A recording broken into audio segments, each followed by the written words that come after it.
교회란 무엇일까요? 교회는 건물일까요? 교회는 목사일까요? 아니면 재직들일까요? 교회는 음악일까요? 교회는 전통일까요? 아니면 교회에서 하는 모든 프로그램이 교회일까요? 이 모든 것들은 다 좋은 것들입니다. 하지만 그것들이 곧 교회는 아니죠. 이 모든 것들을 다 제한한다고 해도 교회는 여전히 거기 있습니다. 왜냐하면 당신이 거기 있으니까요. 교회는 바로 당신입니다. 하나님의 거룩한 목적을 가진 당신이 바로 교회입니다.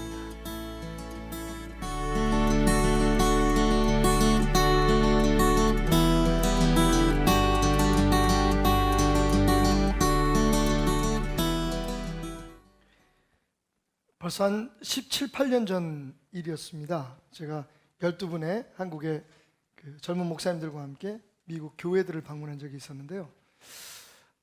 여러 인상 깊은 교회들이 있었지만 특별히 텍사스 휴스턴 지역의 달라스와 휴스턴 지역의 몇 교회는 제게 많은 깨달음을 갖게 했습니다. 특별히 휴스턴에 있는 지금은 아마 세계에서 가장 큰 교회로 알려진 교회로 생각이 됩니다만 교회를 방문했을 때 일입니다. 한국에서 온 12명의 목사들을 위해서 그 교회에서 특별히 배려를 해주셔가지고 원로 목사님을 모시던 비서가 직접 그 교회의 여러 가지 궁금증에 대해서 저희들에게 대답을 해주는 그런 특별한 시간을 배려해 주셨습니다.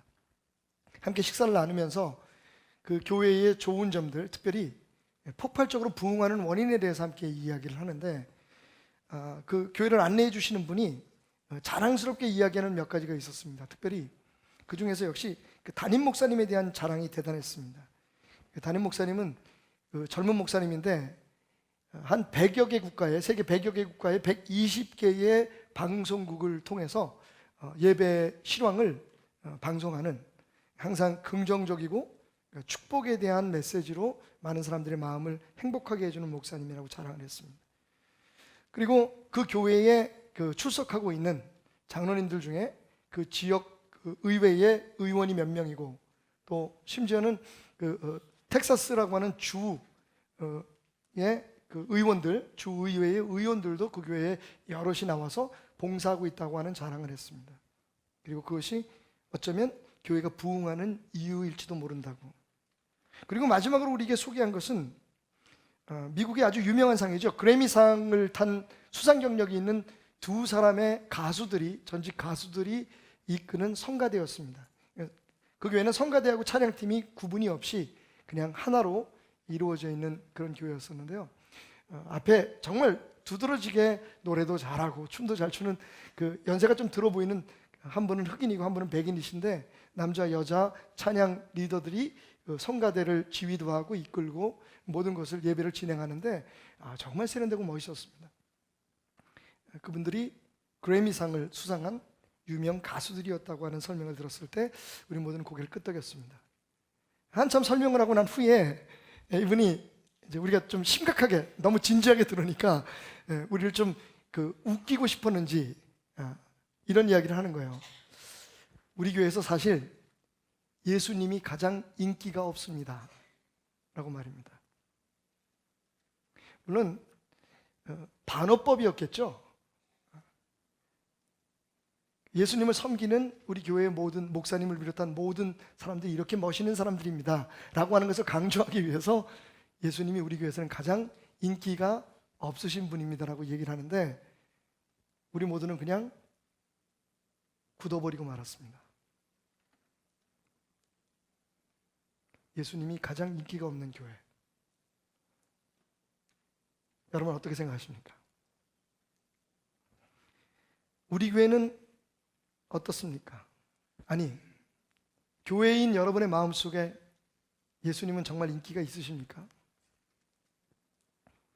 오늘 우리가 함께 읽었던 말씀을 보니까 예수님은 지금만 인기가 없는 게 아니라 예수님 당시에도 별로 인기가 안 좋았나 봐요. 가난하고 힘들고 병든 자들에게는 인기가 꽤 있으셨습니다. 그들이 필요한 것을 주니까, 그들의 병을 고쳐주니까, 희망이 되어주니까. 하지만 당시에 이미 하나님을 잘 믿고 있다고 생각하는 종교 지도자들, 제사장들과 바리새인들과 사두개인들에게 예수님은 인기가 없을 정도가 아니라 기피 대상이었습니다. 왜냐하면 그분이 하시는 말씀이 그동안 그들이 쌓아놨던 모든 전통을 무너뜨리고 그들이 바라고 소원하는 것들을 앗아가는 무서운 말들이었기 때문입니다. 여러분, 예수님을 믿는다는 것은 무엇을 뜻할까요? 그건 예수님의 장단에 맞장구를 친다는 뜻이 아닐까요? 내겐 좀 어색하지만, 사실은 좀 부끄럽긴 하지만, 우리의 주인 대신, 우리 교회의 주인 대신 예수님께서 장단을 치는데 우리가 가만히 앉아 있거나 마음에 들지 않는다고 뒤로 돌아서 있을 수는 없지 않겠습니까?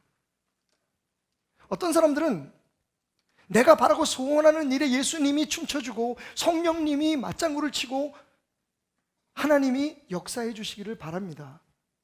그런데 그건 진짜 믿음은 아닙니다. 굳이 말하자면 믿음의 전 단계라고 얘기할까요?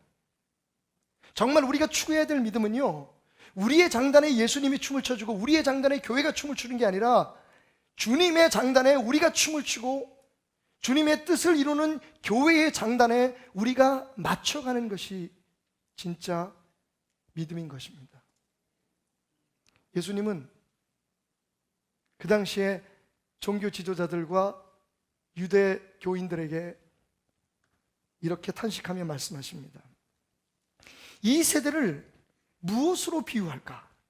비유하건대 아이들이 장터에 앉아 제 동물을 불러 이르되 우리가 너희를 향하여 피리를 불어도 너희가 춤추지 않고 우리가 슬피 울어도 너희가 가슴을 치지 아니하였다 함과 같도다. 여러분, 이게 무슨 뜻일까요?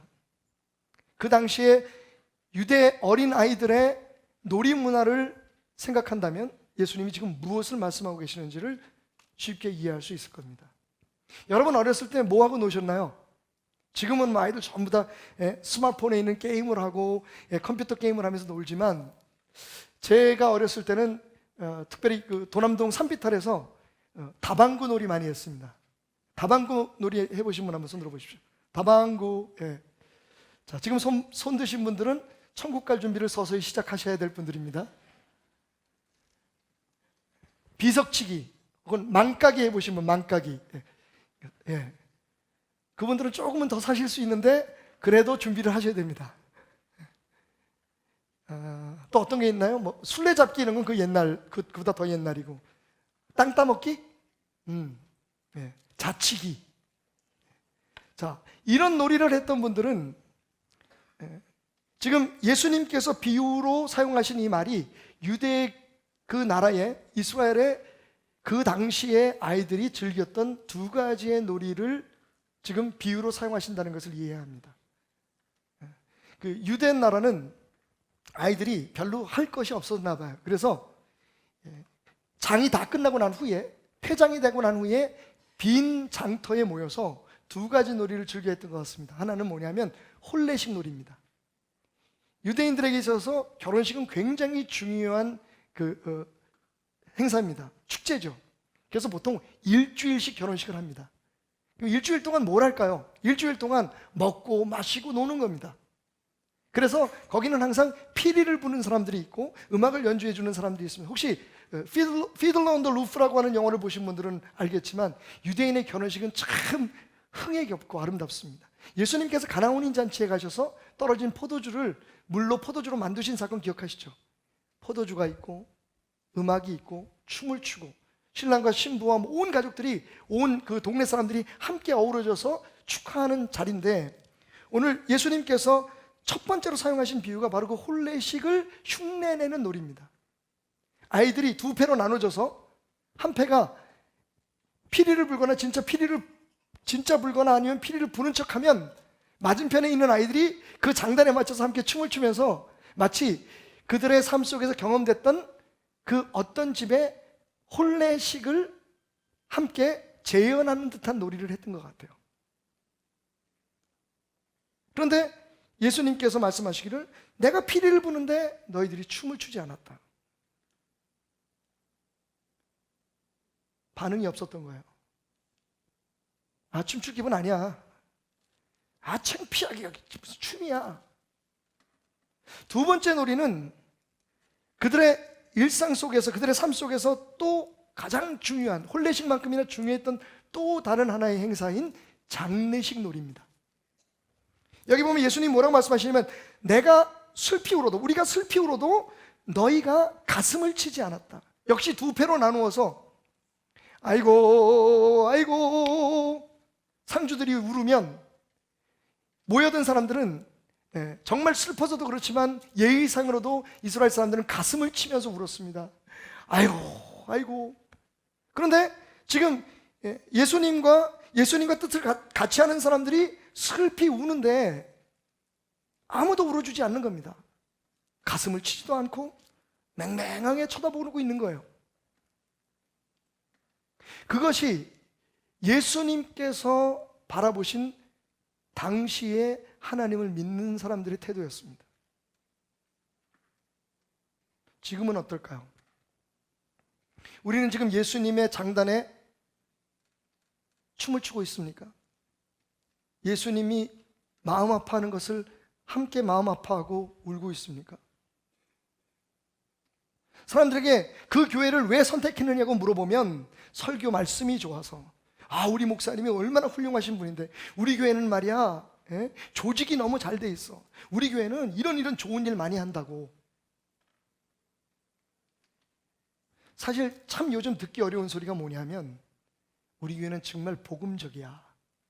예수님 말씀대로 살려고 하는 사람들이 많이 모여 있거든. 이런 얘기 듣기가 참 어렵다는 겁니다. 우리 교회만 오면 응답받아. 우리 교회 오면 축복받는다. 우리 교회에 가난하게 돼서 와가지고 우리 교회 와서 복받은 사람이 얼마나 많은지 몰라. 지난주에도 암 환자가 고쳐졌대. 이런 자랑거리는 많은데 우리 교회는 예수님의 마음을 가지고 예수님이 원하는 일을 하기 위해서 선교를 나가고 어려운 사람들 돕고 주님의 뜻대로 행하기 위해서 자신들의 삶에 어떠한 불이익이 있어도 말씀대로 살려고 몸부림치는 사람들이 많아. 우리 장로님들이 그러고 우리 권사님들이 그러고 우리 집사님들이 그래. 이런 자랑하는 교회를 듣기가 참 어려워졌다는 겁니다. 솔직히요, 예수님 인기 없습니다. 당연하죠. 목사는 그래도 가끔 여러분들 눈에서 눈물이 비치게 하는 감동적인 얘기도 하고요, 축복받아라 얘기하고 잘 될 거라고 얘기하고요. 목사님 얼마나 인자하고 좋습니까? 저 말고요, 다른 목사님들 멋진 옷을 입으시고 좋은 차를 타시고 어디 가도 우리 목사님 자랑하면 우리 목사님 박사학위가 2개야 얼마든지 사람들한테 자랑거리가 되잖아요. 그리고 그분들이 하는 얘기는 다 우리 입맛에 맞는 얘기들이고요. 예수님의 말씀이요, 당장 눈앞에 보이면 때려 죽이고 싶은 놈을 용서하래잖아요. 겉옷을 벗어달라는 사람이 있으면 속옷까지 벗어주래요. 미쳤지. 아니, 내가 겉옷 위에 금으로 짠 더 멋진 도포를 얻기 위해서 하나님을 믿기 시작했는데 내 옷을 벗어주라고? 솔직히 여러분, 예수님이 하신 말씀 중에서 매력적이고 우리가 정말 기쁨으로 따라갈 만큼 흥분되는 말이 몇 마디나 되나요? 우리가 이 땅에서 원하는, 우리가 꿈꾸는 것들과는 때로는 전혀 반대되는 이야기들만 하시는데 예수님이 매력이 있을 수가 있겠습니까? 예수님이 세우신 교회에 예수님이 가장 인기가 없습니다. 심각한 문제입니다. 왜 그럴까요? 원래 기독교는요, 예수님이 하신 말씀이 내게 이해가 되고 내게 수용이 되고 내가 여태까지 살아왔던 가치관에 부합하고 그래서 따라가는 것이 아닙니다. 우리는 이미 그 권리를 포기했습니다. 왜? 예수님을 주인이라고 부르잖아요. 듣기 싫어도 하는 겁니다. 하기 싫어도 해야 되는 게 기독교 신앙입니다. 왜? 그분은 항상 옳고 그분은 절대로 틀릴 수 없으니까. 그분은 하나님이시니까. 자, 그러면 그 인기 없는 예수님, 정말 따르고 싶지 않은 그 말씀을 따르고 행하려면 어떻게 해야 할까요? 저희가 준비한 영상 한 편을 보여드리겠습니다.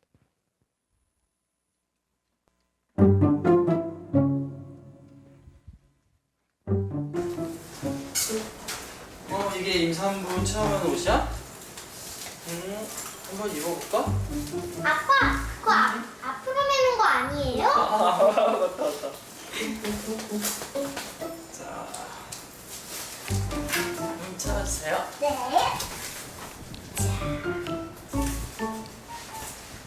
됐습니다. 느낌이 어때? 묵직한데? 군대에서 완장 찬 느낌? 오! 어때? 나 임산부 같아? 오늘 하루 그거 입고 고생해봐. 재밌겠는데?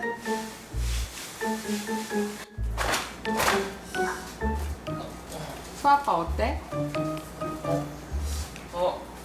이게 일단은 자세도 안 나오고 허리도 아프고 장난 아니야.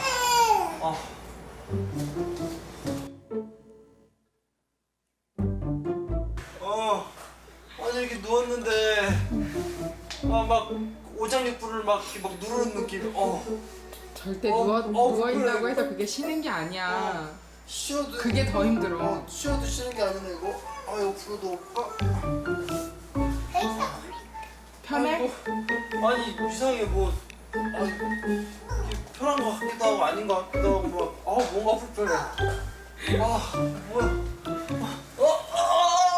아빠 괜찮아요? 내 몸이 말을 안 들어.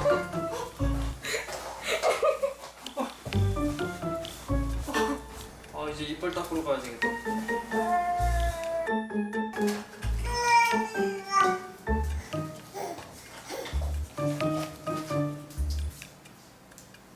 여보, 나 이거 벗으면 안 돼? 불편해? 진짜 군대 그냥 다시 갔다 오는 게 나을 것 같아. 나는 3번을 그렇게 살았다. 대단해 진짜. 예, 제가 이 임산부 이 체험을 이렇게 하고 나니까 정말 처음에는 이렇게 편안한 마음으로 시작을 했는데 막상 이제 해보니까 제 아내가 얼마나 힘들었을까. 정말 이거는 말로 표현이 안 되는 거예요. 직접 해보니까 막 모든 움직임부터 해서 막 허리는 끊어지고 너무 힘들었던 거를 더 느끼게 됐습니다.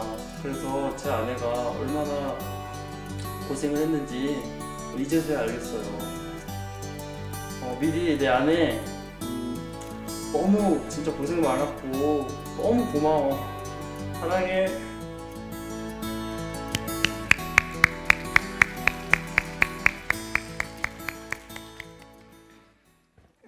우리 현재호 집사님이 입었던 임신 체험복은 5kg 정도밖에 되지 않습니다. 우리 부인 되시는 김미리 집사님이 쌍둥이를 뵀을 때 몸무게가 30kg가 늘었대요. 그러니까 거기에 6분의 1 정도밖에 안 되는 무게를 달고 하루 종일, 사진 여기 나온 건 3분 정도밖에 되지 않습니다만, 선생님 제가 부탁을 해서 아침부터 저녁까지 임신 체험복을 입고 하루 종일 생활을 하게 했습니다. 그리고 제가 마지막으로 인터뷰를 하는데 진짜 울먹이더라고요. 평소에 자상한 그런 남편이기도 했지만 자기가 부인이 쌍둥이를 비롯해서 아이를 넷을 낳았는데 그 3번의 임신 기간과 출산에 대해서 참 모르는 게 너무 많았구나 하는 것들을 생각했다면서 굉장히 아내에게 고마운 마음을 느끼고 앞으로 잘해야겠다고 두고 봐야겠지만 고백하는 것을 볼 수가 있었습니다. 혹시 임신 체험을 원하시는 분, 아니 남편에게 꼭 한번 체험시켜 주기를 원하시는 분은 교회 사무실에 준비되어 있습니다. 언제든지 대여가 가능하니까요. 한번 채워가지고 살아보라고 해보십시오. 그럼 남자들이 하는 얘기가 있죠. 그래, 우리는 뭐 애 안 낳아봐서 모르지만 그럼 여자들도 다 군대 한번 가봐. 아이씨, 군대 갔다 와야지 알아. 여러분, 오늘 제가 여러분들에게 드리고 싶은 말은요, 정말 듣기 싫고 따를 수 없다고 생각하는, 마음에 들지 않은 예수님의 말씀을 따르는 비결은요, 다른 게 아닙니다. 바로 영적인 공감 능력을 키우는 겁니다. 한번 따라해 봅시다. 영적 공감 능력을 키웁시다.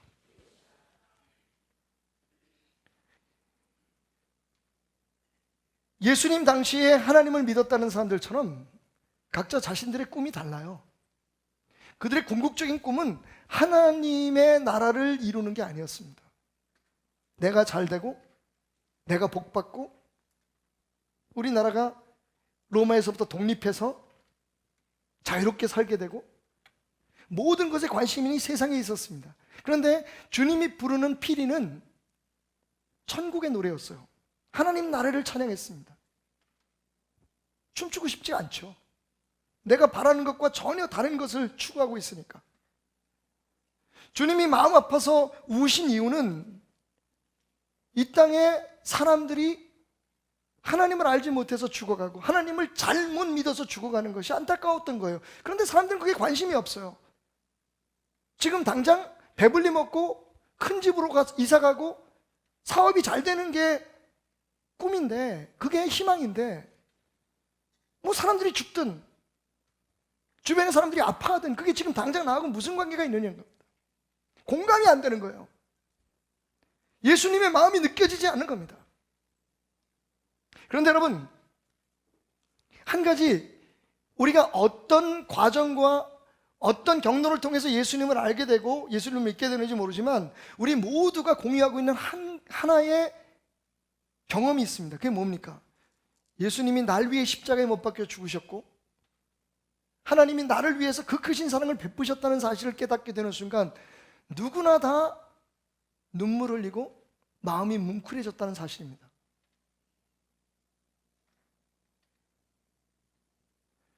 그리고 처음 예수님을 믿었을 때 우리 모두는, 그래서 내가 날 위해서 죽으신 예수님을 위해서, 나 같은 것을 위해서 희생하신 예수님을 위해서 무엇인가 해야겠다라고 하는 결심이 우리 안에 있었다는 겁니다. 뜨거움이 있었다는 겁니다. 그런데 지금은 그 마음이 사라져 버렸습니다. 설교를 들어도 내가 생각하고 내가 받아들일 수 있는 이야기라면 은혜를 받았다고 얘기하고, 분명히 하나님의 말씀인데 그게 지금 내가 하고 있는 행동이나 내가 가지고 있는 생각과 다르게 되면 불편해지기 시작합니다. 어려운 사람을 도와주라 그러면 체면상 도와주고, 내가 교회에 뭐 어떤 자리를 마련해서 안 하면 안 되지, 눈치 보고 도와주고, 솔직히 말하면 언제부턴가 우리의 신앙은 하나님 장단에 예수님 마음에 합한 신앙이라기보단 우리가 사는 세상 속에서 사람들과 세상 앞에 보여주고 누리고 싶어하는 우리들의 꿈을 이루는 하나의 방편이 되어가고 있다는 겁니다. 서서히, 더 많이 말이죠.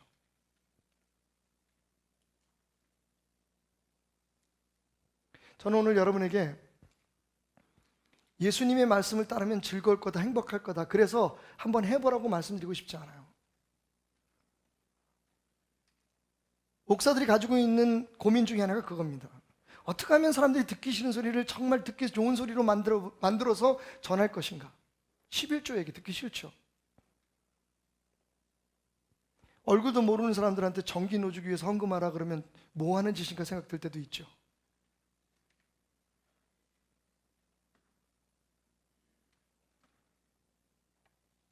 교회에 나와서 열심히 기도합시다 그러면 그렇게 특별하게 믿어야 될 이유가 있느냐고 생각을 하게 됩니다. 그게 다 예수님의 부탁임에도 불구하고. 왜 그렇습니까? 우리는 그분의 마음을 공유하고 싶은 생각이 별로 없는 거예요. 그분이 왜 십자가에 오셔서 왜 피 흘려 죽으셨는지, 지금 그분은 어떤 마음을 가지고 이 세상을 바라보고 계신지에 대해서 별로 신경 쓸 시간이 없는 겁니다. 이 땅에서 나의 지금 위치, 내가 받는 대접, 내가 하고 싶은 일들에 집중되어 있기 때문에. 하나님이 인간을 창조하실 때 놀라운 비밀 하나를 우리의 머릿속에 숨겨놓으셨습니다. 자코모 리졸라티라고 하는 이탈리안 심리학자가 발견한 건데요, 우리 머릿속에 거울이 있습니다, 여러분. 정확히 말하면 미러 뉴런이라고 하는데 거울 신경세포입니다. 원숭이의 행동을 실험하다가 발견하게 된 건데요, 앞에 있는 원숭이가 사탕을 집는데 뇌파를 검사해 보니까 그걸 지켜보고 있는 원숭이가 사탕을 집어서 먹을 때하고 거의 비슷한 반응을 일으키더라는 겁니다. 공감을 하는 거죠. 사실은 뭐 그렇게까지 실험을 안 해도 우리가 조금만 관심이 있었다면 알 수 있었던 일인데, 옆 사람이 하품하잖아요. 욕을 합니다. 예배 시간에 하품을 하고 있어요. 그러다 자기도 모르게 그냥 이렇게 생각할 수 있어요. 이 성전 안에 공기가 안 좋으니까 모든 사람에게 허품이 전달되나 보다. 여러분, 조는 사람 옆에 있어 보십시오. 당신도 졸기 쉽습니다. 또 하나 더 재밌는 건, 제 일생에 여자는 우리 집사람밖에 없었어요. 내일 모레가 32주년인데 참 살 만큼 살았습니다, 그죠? 근데도 제가 무슨 여자하고 헤어져서 아파했거나 집사람하고 뭐 위기는 있었습니다만, 그렇다고 해서 집사람하고 헤어져가지고 이불을 뒤집어 쓰고 울고 뭐 밤새도록 소주병을 까고 뭐 이런 일 없었거든요. 그런데 이상하게 그런 노래를 들으면 눈물이 나요.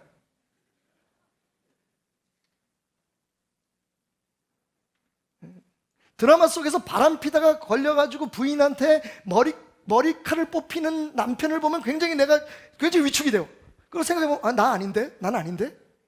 그게 공감이라는 거예요.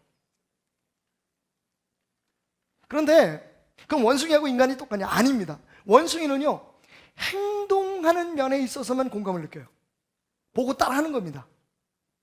보면서 자기가 가졌던 경험을 되새기거나, 혹은 심지어는 자기가 직접 경험하지 않은 것도 그럴 거라고 스스로 작은 두뇌로 생각해서 공감을 느끼게 하는 세포가 우리 머릿속에 있다는 걸 발견했어요. 여러분, 이게 고장이 나면, 이 거울이 흐려지게 될 때 생기는 병이 뭐냐면 자폐증입니다. 자기 세상에 빠져 있는 거예요. 주변 사람들의 감정을 공감하지 못해요. 자기 행동에만 집중하는 겁니다. 어린아이들이 부모들을 주시하면서 배워가는 게 그거예요. 저희 집에 참 재밌는 일이 있습니다. 한번 제가 사진을 찍어놨는데, 한번 유성에 있던 아들이 와서 낮잠을 자는데 아내가 아들 냄새가 맡고 싶었는지 옆에 같이 누워서 잠이 들었어요. 제가 나중에 이렇게 들어가 보니까 둘이 똑같이 오른발을 왼발에다 이렇게 꼬고 자고 있어요. 똑같은 거예요. 어디서 그걸 배웠을까요? 그 몸속에 아주 그렇게 가지고 태어났을까요? 참 놀랍게도 우리는요, 서로의 감정과 또 서로의 행동들에 대해서, 그 행동의 동기에 대해서 공감하는 그런 능력들이 하나님으로부터 주어졌다는 겁니다. 그래서 이 자코모 리졸라티는 뭐라고 결론을 내렸냐면, 인간을 인간답게 하는 것은 바로 이 공감 능력이다라고 했습니다. 공감할 수 없으면 인간이 인간 역할을 못하는 거예요. 옆에서 사람이 죽어가는데 나는 행복하면 문제가 있는 거예요. 내 아내가 아파하는데, 내 아내가 힘들어하는데 나는 내 생각에만 빠져있고 내 기분에만 빠져있고, 너는 그래라, 나는 이렇게 산다 라고 하면 그건 부부가 아닌 거죠. 인간이 인간답게 되는 가장 중요한 요소 중에 하나가 공감이다. 엠파티라고 합니다. 영어로는. 그래서 제가 생각했어요. 그러면 그리스도인을 진짜 그리스도인답게 하는 게 뭘까? 영적 공감이죠. 예수님과 공감할 수 없으면 예수님의 사람이 아닌 거죠. 우리가 우리 세상에, 다른 말로 말하면 영적 자폐증에 빠져서 우리가 원하는 것, 우리가 바라는 것을 얻기 위해서 주님 앞에 나와서 내가 마음에 들면 웃고, 그렇지 않으면 그냥 주님이 웃든지 주님이 울든지 주님이 뭐라고 말씀하시는지 상관없이 그냥 하나님의 뜻이 뭐든지 상관없이 내가 내 일만 한다면 그건 신앙이 아닌 거죠. 그건 오히려 야비한 수단인 거죠. 신앙이라고 하는 포장지로 덮여 쌓여져 있는 내 자신의 욕망인 거죠. 여러분, 선교사들한테 한번 물어보십시오. 왜 이 오지를 왔느냐고. 혹시 슈바이처를 우리가 만날 수 있다면 슈바이처 그 박사에게 묻고 싶어요. 당신은 음악 박사로서, 진짜 의학 박사로서, 철학 박사로서, 그 모든 것들을 다, 종교학 박사로서 그 모든 박사로서의 위치와 그 부귀와 영화를 다 내려놓고 이 아프리카 오지에 온 이유가 뭡니까? 라고 물어본다면 아마 그분은 그분의 책에서 고백했던 것은 그렇게 얘기할 거예요. 저 사람들의 아픔이 보였습니다. 저들을 보고 아파하는 예수님의 마음이 느껴졌습니다. 안 그러면 그건 못해요.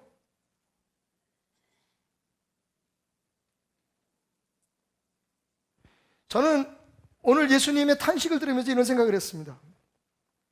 진짜 신앙은 예수님과 공감하는 거구나. 안 그러면요,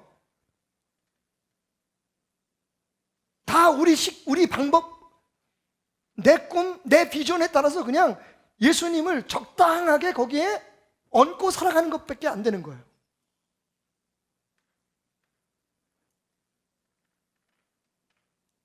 오늘 세 가지를 주님의 말씀 속에서 깨달읍시다. 첫째는요, 무조건 예수를 따르기로 결심부터 하는 겁니다. 여러분, 이건 타협의 여지가 없는 신앙적 선언입니다.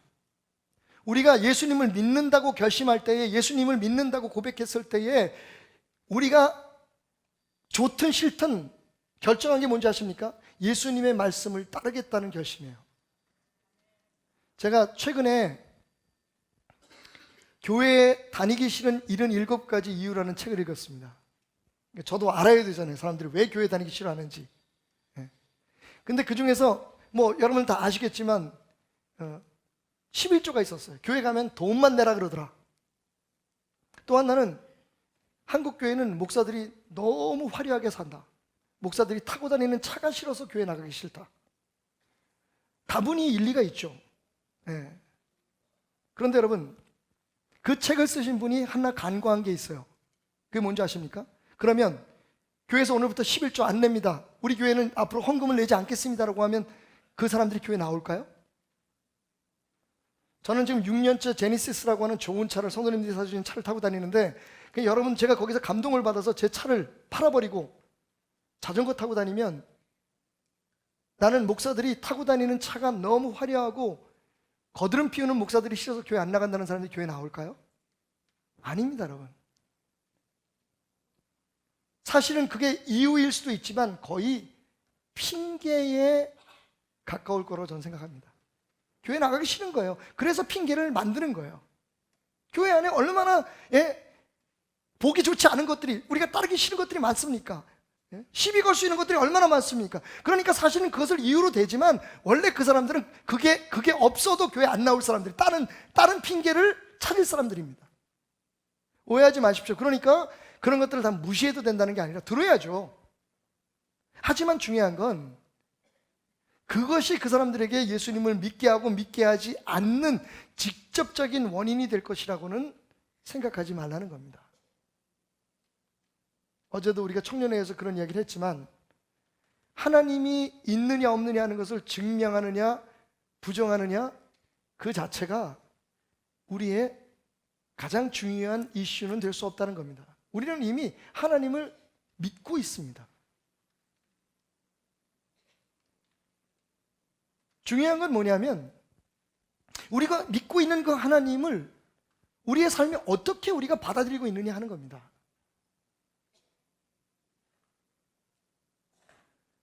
오늘 우리가 교회에 나오면서도 마찬가지인 것 같아요.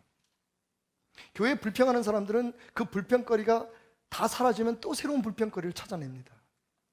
저는 그분들이 잘못됐다고 얘기하는 게 아니라 그분들의 마음가짐에 상처가 있다는 것, 문제가 병이 들었다는 것을 지금 말씀드리고 싶은 겁니다. 얼마나 해야 우리가 세상에서 만족을 얻을 수 있을까요? 도대체 어떻게 해야 예수님이 내게 인기 있는 예수님이 될 수 있을까요? 정말 예수님이 내가 듣고 싶은 얘기, 내가 교회 나오면서 내가 원하는 게 다 이루어지면 우리는 더 이상 아무런 이의 없이 예수님이 시키는 대로 다 따라 할까요? 아닙니다, 여러분. 먼저 우리가 정말 예수님이 원하시는 것을 하기 위해서, 예수님의 뜻대로 따르기 위해서 우리가 예수님을 따를 것을 결심해야 되는데, 그건 예수님의 마음을 이해하고 예수님의 마음을 함께 나누는 것에 가장 중요한 첫 번째 스텝입니다. 여러분이 예수님을 따르기로 결심하지 않으면 그분의 마음이 보이지 않아요. 오늘 현 집사님 가정을 통해서 우리가 임신 체험을 했는데요. 여러분, 내가 내 아내의 마음을 이해하겠다라고 하는 생각을 먼저 갖고, 아내가 왜 저렇게 짜증을 내고 힘들어하고 왜 저렇게 불평했을까 하는 것을 이해하려고 하는 기본 각오 안에서 지켜봐야지 그 사람의 마음이 내게 느껴지는 거예요. 처음부터 내가 원하는 예수님, 내가 바라는 말만 해주고 내가 원하는 것만 이루어지는 교회를 생각했다면, 교회의 목사님이 왜 저렇게 하시는지, 왜 교회가 저런지, 왜 예수님이 그런 말씀을 하시는지 공감할 수가 없어요. 오늘 바리새인과 사두개인들처럼요. 이렇게 얘기하잖아요. 세례요한이 와서 금욕 생활을 하니까, 먹지도 않고 마시지도 않고 금식하면서 하나님 나라의 복음을 전하니까 저 귀신 들렸다, 저 미쳤다, 왜 저 짓해? 라고 얘기하더니 또 예수님이 오셔가지고 불쌍한 사람들, 가난한 사람들, 장녀들과 세리들과 음식을 먹고 포도주를 마시니까 비난하기를, 아, 저 사람은 쾌락주의야, 무슨 하나님을 저렇게 믿어 라고 지적했다는 겁니다. 그들은 처음부터 비판하려고 하는 각오를 가지고 자기들이 생각하고 자기들이 추구하는 것이 아니면 모두가 아니라고 하는 자세를 가지고 접근하니까 예수님이 왜 그러셨는지 이해하려고 들지 않은 거예요. 근데 오늘 우리 교회들도 마찬가지입니다. 목표를 세워놓고 우리가 지향하는 비전을 놓고 그것을 이루기 위해서 예수님이 듣기 좋은 얘기, 그것을 이루기 위해 합당한 노래, 합당한 말씀만을 보기를 원하지, 정말 예수님께서 그걸 원하는지 안 하는지에 대해서 예수님 뜻대로 확인하려고 하는 생각조차가 없는 거죠, 처음부터. 바리새인들과 사두개인들이 예수님을 부인했던 건 예수님이 하시는 말씀이 옳지 않아서가 아니었습니다. 그들이 바라보는 방향과 다른 곳을 향해서 예수님이 사람들을 끌고 가는 것이 싫었습니다. 우리가 지금 예수님의 마음을 이해할 수 없는 건, 예수님의 마음을 그대로 느끼지 못하는 건 어쩌면 영적 자폐에 빠져 있기 때문인지도 모릅니다. 내가 생각하는 교회, 내가 생각하는 예수님, 내가 생각하는 하나님이 다 다른 거예요. 교회 생활이 다 다른 거예요. 그러니까 한 목소리를 들어도 그게 우리의 마음속에 들어오지 않습니다. 느껴지지 않는 거예요. 예수님이 하신 말씀 있잖아요. 귀 있는 자는 들을지어다. 15절 말씀. 귀 없는 사람이 어디 있어요? 들으려고 하는 사람에게만 들린다는 겁니다. 느껴지는 사람에게만 느껴진다는 겁니다. 귀가 없어서 못 듣는 게 아니에요. 지혜가 없어서 모르는 게 아닙니다. 아는데 싫은 거예요. 그게 내가 원하는, 내가 추구하는 것과 다른 거예요. 그러니 예수님의 마음을 공감할 수 없고, 예수님의 마음을 공감할 수 없으니 무슨 일을 해도 인정받기 위해서 하거나, 아니면 책임감 때문에 하거나, 혹은 벌 받을까 봐 두려워서 하거나 억지로 하는 거예요. 예수님의 마음을 알면 그냥 함께 울면서 하게 될 텐데 말이죠. 두 번째로 예수님은 이런 비유를 드셨네요. 하나님 앞에 기도하는 마음으로 이렇게 말씀하십니다. 그때 예수께서 대답하여 이르시되 천지의 주제이신 아버지여, 이것을 지혜롭고 슬기 있는 자들에게는 숨기시고 어린아이들에게는 나타내심을 감사하나이다. 어린아이 같지 않으면 예수님과 공감할 수 없습니다. 여기 재미있는 표현이 있죠. 지혜롭고 슬기로운 자, 이게 우리가 추구하는 거 아닙니까? 교회에서 더 지혜로워지기를 원하고, 교회에 와서 더 많은 걸 알기를 원하고, 교회에 와서 더 지식적이기를 원하고. 그런데 예수님은 뭐라고 말씀하시냐면 그거 아무 소용없다는 겁니다. 오히려 어린아이같이 아무것도 기대하지 않고 아무것도 모른다고 하는 사람이 내 마음을 알 거라는 얘기입니다. 그렇잖아요. 어린아이들에게 나타내심을 감사합니다. 어린아이는 어때서 그런가요? 그냥 보는 대로 배우는 거예요. 다른 이유를 달지 않습니다. 그냥 엄마가 무슨 집안에 그 힘든 일이 있어 울면 아이들이 옆에 가서 같이 울어요. 그게 뭘 안다고 걔네들이. 그러면서 엄마한테 애원하, 엄마 울지 마. 그때 아이들 때문에 엄마가 오히려 더 마음이 뭉클해지고 때로는 힘을 얻게 되죠. 아유, 그래도 이 어린 것이라도 내 아픔을 이렇게 공감해 주는 거라는 마음을 느끼기 때문에. 오히려 집에 어른들은 생각해. 그게 무슨 그렇게 슬픈 일이라고 그렇게 울고 그래. 야, 조용히 해! 여보! 재수없이 말이야, 여자가 말이야. 마음을 모르니까 왜 슬퍼하는지. 여러분, 이건 지식이 아니라, 지혜가 아니라 그냥 슬픈 거예요. 근데 그 슬픈 걸 그냥 슬프다고, 뭔지 모르지만 이해할 수가 있네요. 우리가 체험하지 않는데. 하지만 옆에 앉아가지고 여보, 그래, 뭔지 모르지만 마음 아프니까 나도 아프다, 야 울지 마라, 같이 울어주면 마음이 풀릴 텐데. 어른인 척하는 거야 우리는. 그러면 안 돼. 그렇게 하지 마. 나 못해. 그렇게 생각해 보면 우리가 교회에서 지금 추구하고 있는 일은 어쩌면 주님이 원하시는 것과 정반대를 향해서 가고 있는지도 모릅니다. 예수님의 마음을 가져야 돼요. 여기서 뭘 배우는 게 아니라 예수님의 마음을 가져야 돼요. 예수님의 아픔이 느껴져야 돼요. 그래야 봉사도 행복하고 하는 일도 좀 불편한 게 있고 힘든 일이 있어도 그게 감사한 거죠. 우리가 감히 누군데. 근데 그거 어렵지 않아요. 생각해 보십시오, 여러분. 내가 누군데 예수님이 날 위해서, 하나님이 이 땅에 오셔서 날 위해서 십자가에 피 흘려 죽습니까? 예수님이 내가 당할 고통과 내가 겪어야 될 미래의 그 영원한 형벌에 대해서 예수님이 공감하셔서 이 땅에 오셔가지고 십자가에 피 흘려 죽으셨어요. 그 모든 고통과 아픔을 다 경험하시고 말씀하셨잖아요. 내가 채찍에 맞음으로 너희가 나음을 입었고 내가 침뱉음을 받음으로 너희가 평화를 누렸다. 우리의 아픔을 미리 아신 거예요. 그래서 당신이 대신 그것을 져주신 거예요. 거기에 대해서 우리가 감사합니다 하는데, 그리고 돌아서서는 예수님이 지금 또 아파하는 다른 사람들, 아파하는 다른 것에 대해서 예수님께서 정말로 원하는 것들에 대해서 우리는 신경을 안 써요. 예수님이 우리의 마음을 알아주는 건 고마운데 우리는 예수님의 마음을 알려고 하지 않는단 말이에요.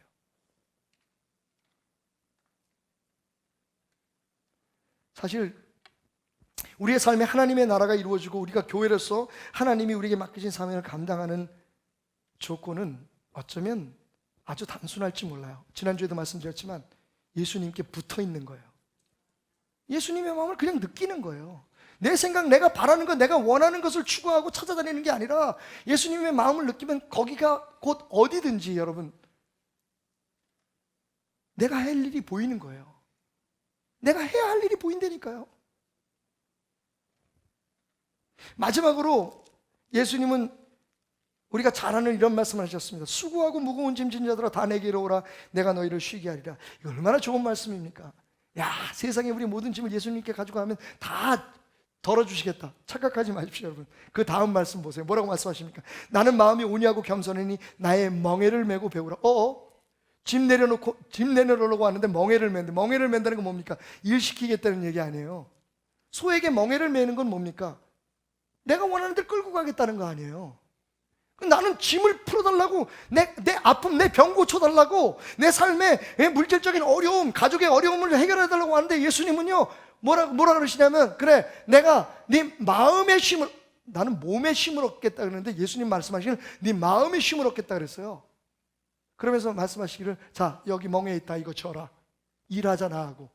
그런데 그 멍에는 뭐냐면요, 옛날 이스라엘의 멍에는 두 마리의 소가 함께 지고 끌고 가는 거예요. 예수님이 말씀하시는 나의 멍에는 나하고 함께 발 맞춰 가자는 겁니다. 내 장단에 지금부터 너는 발을 맞추고 내 장단에 춤추는 것을 배워가. 그러면 내 마음이 편해진다. 여러분, 병 낫게 해준다는 얘기 안 했습니다.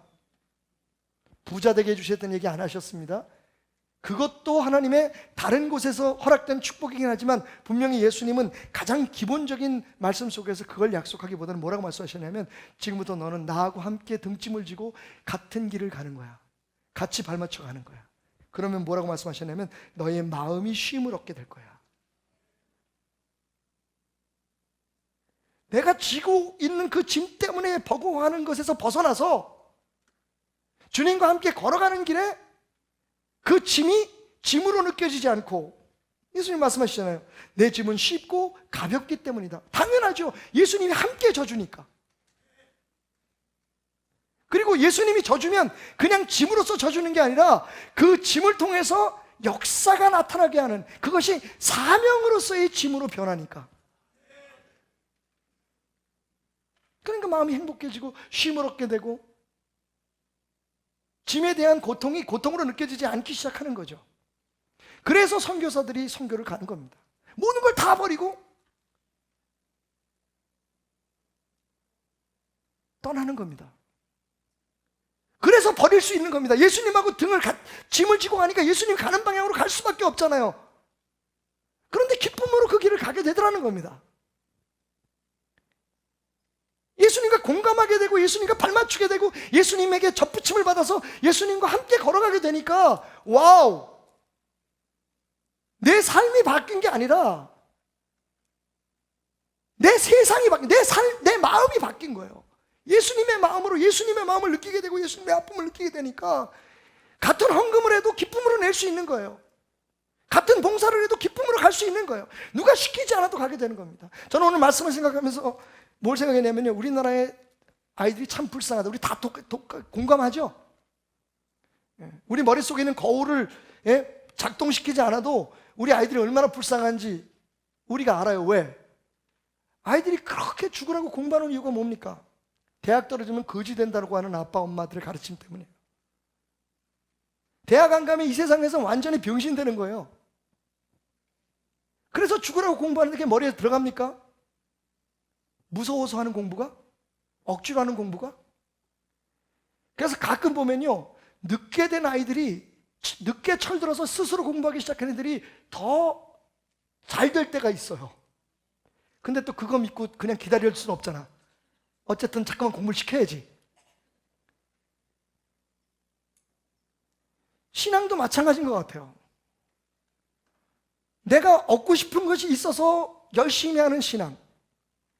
또 어떤 사람들은 그나마 영적으로 좀 깨어있어가지고 내가 이 일을 안 하면 하나님 앞에 벌 받을까 봐 하는 신앙. 이거 다 억지로 하는 신앙이잖아요. 근데 주님이 우리에게 원하는 신앙이 그런 걸까요? 누가 꼭 시키고 또 이걸 해야만 내가 교회 안에서 어느 정도 그래도 내가 말이지, 그래서 하는 그 신앙이 정말 주님이 원하는 걸까요? 무엇을 하든지 그 일은 가치 있는 일이고 복된 일입니다. 그런데 그게 주님이 막 내 마음속에 야야야 그거 한번 하자, 야 난 저거 쟤네들 도와주고 싶어, 나 저 사람들 좀 불쌍히 여기고 싶어, 오늘 나 교회 가서 일하고 싶은데 나도 같이 갈래?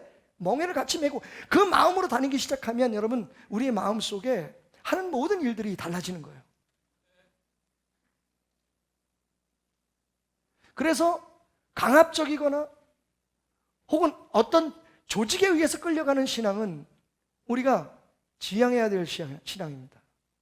우리가 지향해야 될 신앙은 어떤 거냐면 주님의 마음을 품고 주님이 바라보는 곳, 주님이 가시는 곳, 주님이 아파하는 것, 주님이 기뻐하는 것을 느낄 수 있도록 우리 스스로를 훈련시켜 가는 거예요. 불가능한 게 아니거든요. 왜? 약속하셨어요. 성령님을 우리 안에 보내주셨잖아요. 여러분 안에 그 성령님이 와 계십니다. 그 성령님이 여러분에서 하시는 일이 뭔데요, 여러분? 방언하고 입신하고 능력 행하고 병든 사람들 고쳐주는 그것도 중요하지만 여러분, 정말 성령님이 우리 안에 오신 것은 여러분의 마음 속에 여러분이 조금만 열어놓으면, 룸을 허락하면 하나님의 마음, 예수님의 마음, 그 예수님의 가슴을 느끼게 할 수 있도록 우리 안에 와 계신 거예요. 그래서 은혜 받을 땐 눈물이 나고, 그래서 은혜 받을 땐 가슴이 막 뛰고, 그래서 은혜 받을 때는 막 설레이는 거예요. 그거 없이 불평과 원망과 불만과 내가 바라는 거, 원하는 것만 가지고 교회 나오면 교회 생활이 얼마나 불평한가요? 그러니까 예배가 기쁨이 없잖아요. 억지로 나오게 되잖아요. 재미가 없잖아요, 교회가. 내가 원하는 건 아무것도 안 되는데 뭐가 재미가 있어? 그런데 여러분, 주님이 원하는 걸 하려고 하면 매일매일 여러분들은 주님 안에서 다 이루고 가는 거예요. 내가 원하는 건 안 돼도 주님이 원하는 것이 되잖아요. 왜? 너는 오늘 내 안에서 나를 찬양했구나, 너는 날 예배했구나. 여러분, 바울과 신라를 생각해 보십시오. 매를 맞고 그 핍박을 당하고 찬양할 기분이 있었겠습니까? 노래할 기분이 있었겠습니까? 기도할 기분이 됐겠습니까? 하나님이 그렇게 열심히 하나님을 위해서 일한 자기들에게 채찍질을 하고 문매를 맞게 했는데 여러분, 분하지도 않습니까? 그런데 찬양을 하잖아요. 그런데 감사의 기도를 드리잖아요. 그건 왜 하나님이 그렇게 하시는지를 알기 때문이에요. 내 몸은 아프지만 그렇게 옥의 갇힘을 통해서 그들이 부르는 노래를 통해서 주변의 많은 죄수들이, 죄인들이 구원받게 하시기 위한 하나님의 섭리였던 걸 알기 때문에 여러분, 아이들이 그것을 알면 철이 드는 거예요. 왜 엄마가 잠도 자지 않고 내가 공부할 때 새벽 1시까지 옆에 붙어 앉아가지고 공부를 시키는지, 만약에 졸고 공부하기 싫다 그러면 엄마한테 매 맞을까 봐 공부하는 애는 절대로 몰라요.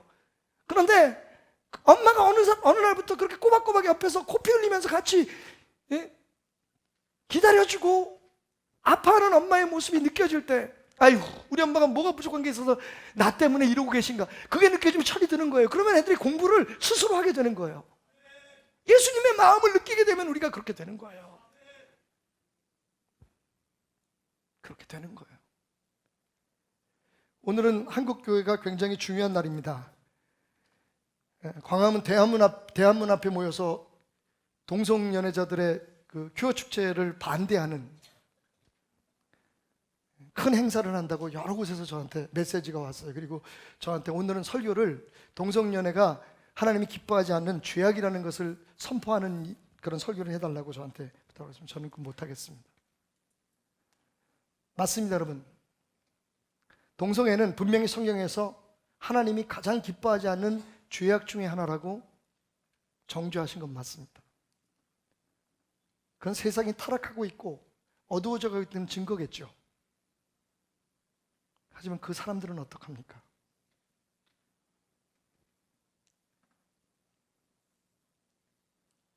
그들을 붙들고 울어주면 안 될까요? 그냥 조용히 다가가서 그들에게 진짜 사랑이 무엇인지를 보여주면 안 될까요? 거룩? 시간이 가도 이 얘기는 하고 끝내야겠습니다. 제가 그래서 거룩에 대해서 묵상을 했습니다. 특별히 제가 그 대치 순복음교회에서 다음 주부터 집회가 있는데 주제가 젊은이들의 거룩한 생활에 대한 것이에요. 그래서 제가 생각했어요. 나는 거룩한가? 목회자들이 항상 먼저 고민하는 게 그거잖아요. 나는 이런 설교할 자격이 있나? 제가 생각해보니까 되게 거룩하더라고요. 사람들 앞에서는 바람 안 피죠? 도둑질 안 하죠? 괜히 폼나고 멋있는 척하죠? 착한 척하죠? 사람들 앞에서 막 화내는 것도 요새는 잘 참죠? 와, 진짜 거룩해요.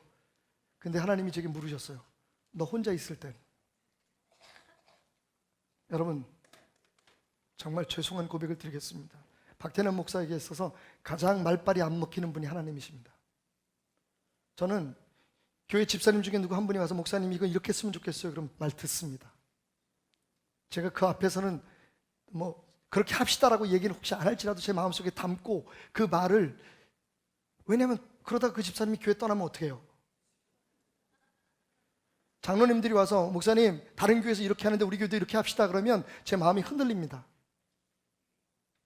왜? 그 장로님들한테 잘 보여야 되니까. 그래야지 교회 생활, 제가 무슨 뭐 무서워서가 아니라 어쨌든 그 장로님들하고 편안하게 지내야지 교회 생활이 편안할 거 아닙니까? 성도들한테 보기도 좋고. 근데 하나님은 안 무서워해요. 제가 주님이 내게 말씀하신 대로 살지 않으면서도 저는 뻔뻔해요. 제 삶에 있어서 가장 인기 없는 건 하나님이고 제일 말빨이 안 사는 건 하나님입니다. 그러면서 저는 거룩하다고 생각했어요. 사람들 앞에서 저 거룩합니다. 믿어주세요.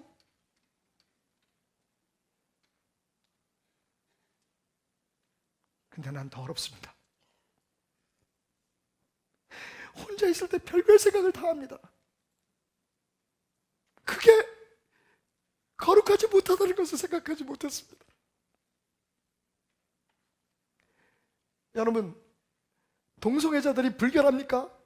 짐승입니까? 물론 그들 가운데는 그들이 하는 일들에 대해서 잘 모르는 사람도 있을 것이고, 하나님에 대해서 화가 나서 하나님에 대해서 반항하는 마음을 가지고 있는 사람도 있을 겁니다. 안 그러겠어요? 교회에서 짐승이라 그러는데 그 사람들이 화가 안 나겠습니까?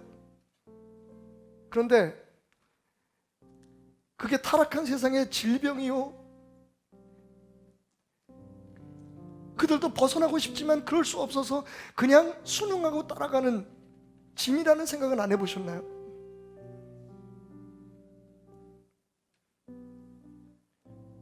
맞습니다. 전 동성애자 아닙니다. 그렇다고 제가 그 사람들보다 깨끗하다고 말할 수 없는 것은 예수님 말씀하셨습니다. 벳세다야, 가버나움아, 내가 너에게서 행한 것을 소돔에서 행했다면, 두로에서 행했다면 그들 다 나를 믿었을 거다. 작정하고 나를 받아들여주지 않는 너희들에게, 너희들 입맛에 맞는 것만 받아들이고 정작 내가 원하는 것을 행하지 않은 너희들에게 내가 무엇을 더 말하랴? 저는 오늘 여러분 허락하시면 베델의 회개의 날로 삼기를 선포합니다. 길거리에 나가기 전에 하나님을 믿는다고 하면서 사람 눈치를 보고 주변 사람들을, 주변 사람이 나를 어떻게 생각할까는 신경 쓰면서 대우받기를 원하면서 하나님 앞에, 예수님 앞에 신실하지 못했던 우리 자신을 회개하고 저 불쌍한 영혼들을 위해 기도하는 하루가 되었으면 좋겠습니다. 못 들으셨습니까 여러분? 소돔이 주님의 진노의 날에 훨씬 더 견디기가 쉬울 거라고 말씀하셨습니다.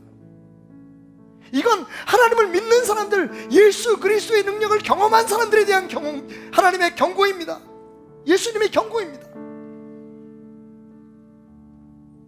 깨끗하다고 자부하지 말라는 겁니다. 예수님의 마음을 공감하고 예수님의 마음을 품지 않으면 우리는 다 더럽습니다.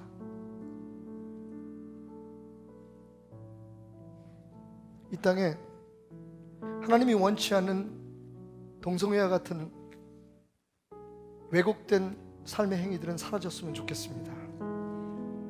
하지만 그 영혼들이 짐승처럼 버림받지 않기를 원합니다. 그리고 우리가 그들보다 낫다는 교만에 빠지지 않기를 원합니다. 우리는 옳아서 칼을 드는 십자군이 되지 않았으면 좋겠습니다. 주님은 오늘 우리에게 죽으라고 말씀하십니다. 니네들이 먼저 회개해. 내 말대로 따르지 않으려고 하고 너희들의 뜻을 이루기 위해 나를 이용하는 너희들이 먼저 변화되어야 돼. 그렇지 않으면 회개하고 돌아선 동성애자들이 더 축복된 자가 될지도 모릅니다. 그게 예수님의 가르침입니다. 사람입니다. 저들은 영혼이 있습니다. 괴로워할 뿐입니다. 어떡할까요, 여러분? 진짜 사랑이 무엇인지를 보여줍시다. 주님의 마음이 느껴지는 우리 베델교회가 되었으면 좋겠습니다. 여전히 앞으로도 예수님은 우리 교회에서 가장 인기가 없는 분일 겁니다. 하시는 소리마다 듣기 싫은 소리만 하실 테니까요. 우리 염장을 지르는 얘기만 하시잖아요. 하지만 그래도 우리는 그분을 따라갈 겁니다. 그분은 우리의 주인이시기 때문입니다. 오늘 여러분의 신앙을 점검하면서 이렇게 성교의 달 낯선 행복 속으로의 막을 내리려고 합니다. 여러분 함께 기도해 주시겠습니까? 지금부터 한 2분만 여러분 뜨겁게 우리 가슴을 치면서 울면서 기도합시다. 하나님께서 오늘 이 땅을 바라보시면서 얼마나 아파하실지, 예수님께서 오늘 얼마나 힘들었을지 그 마음을 느끼고 함께 기도해 주는 여러분이 되셨으면 좋겠습니다. 기도합시다. 주여